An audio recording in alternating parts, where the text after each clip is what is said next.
Hey, shalom, shalom. It's the brother Abba Buff from the DC Church. Coming at you, giving all praise, glory, and honor to Yahweh Shema Shah, Shema Kokadash, Yahweh being the Heavenly Father, Yahweh Shah being whom the world ignorantly calls Jesus Christ, by Hashem meaning in the name, recall meaning spirit, Kodash meaning holy. Shani Kabak, Awala Rakabs, acclaimed now by Aith, meaning double honors to the elders and apostles of GMS in these times, whom the Heavenly Father had enlisted 300% truth to. And of course, Shalom, wa Barakam, Labakam, Shia Sha'ala, peace and blessings be upon the elect of the nation of Israel. And to the man out there that's pushing this word of sincerity and truth, to you I say Shalom, wa Barakam, my thumb. Peace and blessings be upon you. All right. So, without further ado, we're entering into the evening of the pasach, pasach, which basically is the Passover in the Abaryath. And I just wanted to expound on a couple of things, helpful tips, and also, kind of just give some helpful advice to those that are newcomers or even brothers that have been in the truth toward the pasach. And how I kind of view it, view the Passover is that it's a time of renewing and refreshing your faith in Yahweh Shema Shai. Now, just like how we have Amnesty Day, which is the atonement, I kind of view the pasach as also an atonement too, and also like a refreshing of your faith, because this is the time to where the Heavenly Father commanded us not to eat leavened bread.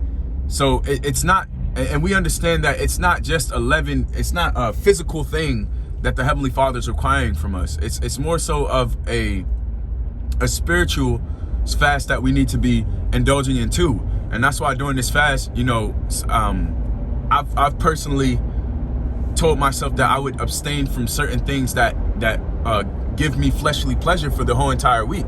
But then if I could carry it out to later on, I would absolutely do so.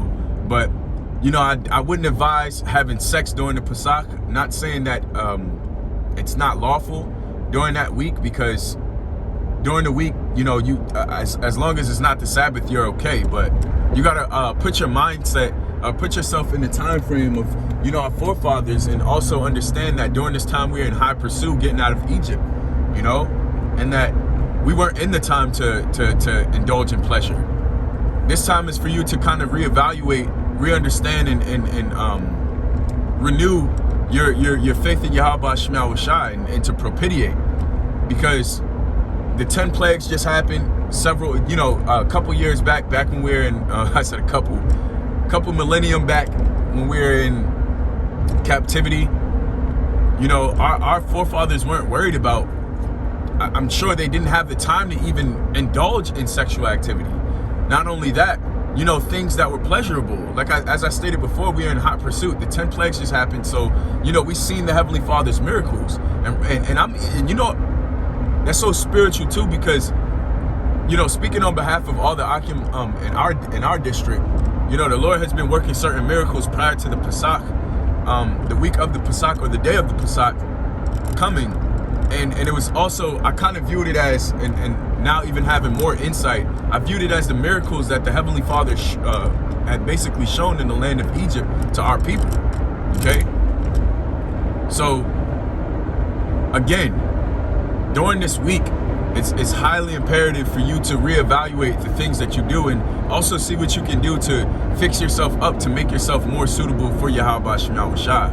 Okay, how can you be a better servant? The scriptures tell you in 2 Corinthians chapter 13, it says, I believe it's 1 Corinthians chapter 13, examine yourself, whether you be in the faith. Know ye not that ye are in the faith? Ye are of Yahweh Shah Mashiach, and that ye are not reprobates, roughly paraphrasing. A lot of times we have to reevaluate our faith, reevaluate what we're a part of this for, and understand more how imperative and how important this truth actually is. Okay? And that is the time that the Heavenly Father has given us through the pasach. And not to say that self-evaluation doesn't go outside of this week, but self-examination and self-evaluation should be handled primarily during this week, because it's a very important week for us. And you have other Israelites that are indulging in look at the Passover as a party and what have you.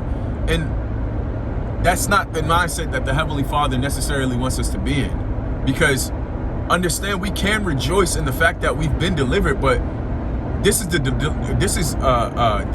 Lord wants us to rejoice in a way that is serious, as far as keeping the Passover to the best of our ability, and also, you know, keeping a solemn spirit. All right, because it's going to be the same way, just like when you get certain deliverances, when we're out in, when Jacob's trouble and martial law happens, we're not going to be out here throwing a party, having you know, women shake their ass and we tip drilling women, you know, throwing ones at women and women and stuff like that. No, we're going to thank the Heavenly Father. We're still going to be in a solemn state of mind. We're going to thank the Heavenly Father, but we're also going to be cautious. Everything's going to be serious, because when Jacob's trouble and martial law happens, there's going to be heads rolling on the floor, you know? And it's the same mentality that you should bring to this week, that, you know, we're in Jacob's trouble, we're in martial law during this week, you know?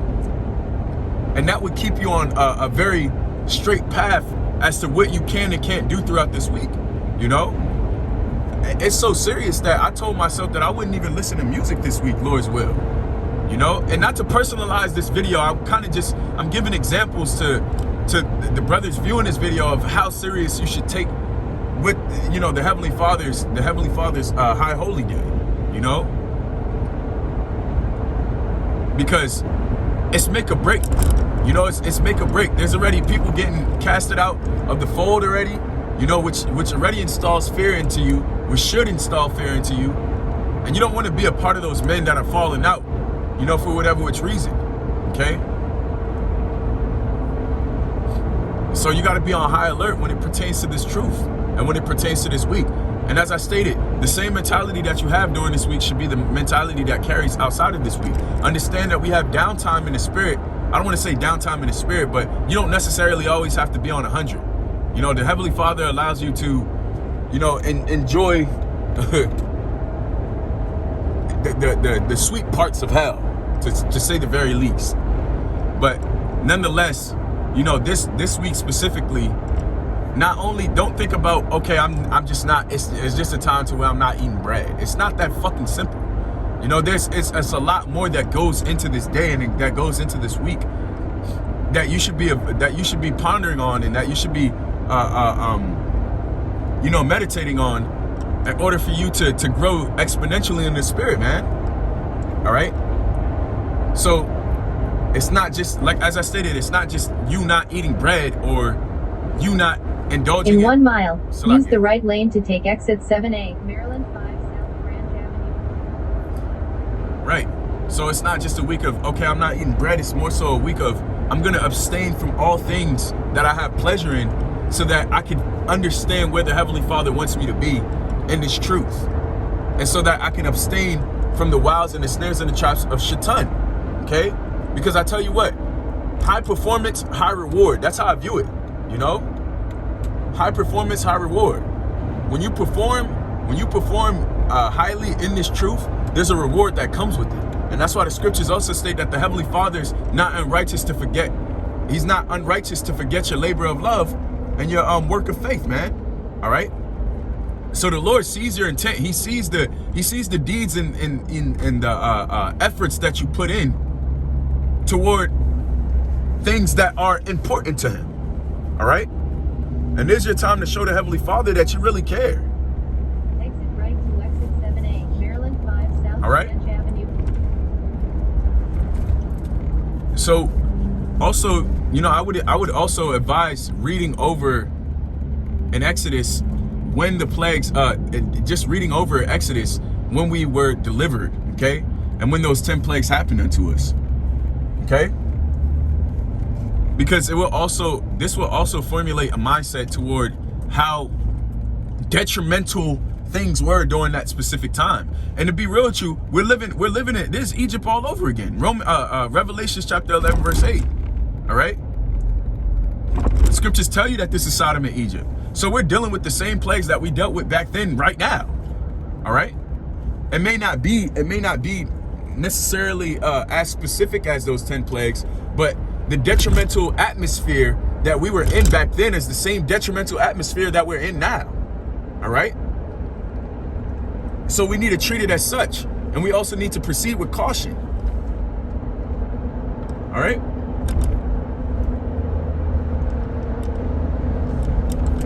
Salakia. And I'm saying this for you to keep in mind how, how important this week is and how solemn this week actually is for us. People think, oh, we just gonna show up, eat a whole bunch of lamb, eat a whole bunch of quote unquote bitter herbs, which they substitute bitter herbs for kale. Kale is not technically a bitter herb. All right. Oregano is not technically, well, oregano is a little bit, depending on how it's saturated. Oregano can be a bit bitter, but nonetheless, you want to get into that horseradish, all right? You want to actually physically feel how bitter it is in a simulation of how bitter it is to be in America. Nevertheless, how bitter it was us being in Egypt. All right? It's not a time for you to get drunk off your ass and eat a whole bunch of stuff your face with lamb and rice and you know what I'm saying, and be in a joyous spirit. Yo, shit is fucked up, for lack of better terms, and excuse my vulgarity. All right? This week is indicative of how stressful and how detrimental the conditions that we're in is. There's nothing happy about what we're doing. Like, there's no joy in our predicament, our conditions. So you have to move with that precautionary spirit. All right. That's the main point that I wanted to share. I pray that you were edified through this epistle. I pray that you understand the what's the word I'm looking for? The solemn, I can't find the word. I'm trying to basically expound it. I'm trying to find the word to kind of explain it, but I pray that the Heavenly Father allowed you to understand, what this is about, or what this feast day is about, or a feast day, let alone week, is about, pertaining to the pasach, okay? And I felt the need to really expound on these things. It's because the mindset that I have, I would love to share it to my fellow brother, so that you could proceed with the same precaution, Rawchaa, and that you also see the understanding behind why the Heavenly Father has everything set out the way it is. Okay, because there are men that are gonna be completely honest. There are men that are gonna keep the pasach to the best of their ability, but still not gonna make it. So that's why, you have to walk on eggshells when it comes to the Heavenly Father. Make sure that you're doing what you need to do in order to be perceived, or not perceived, or be, well, you can say perceived as righteous in the eyes of the Heavenly Father. All right? So with that, I give all praise, glory, and honor to Yahweh, Shema, Shabbat, Shema, Kakadash, Shalom, Kabaga, Wala, Rakazu, Kaina, Ba'aith, Shalom, Wa Barakum, Wa Bakan, Shia, Shalom, Makyam.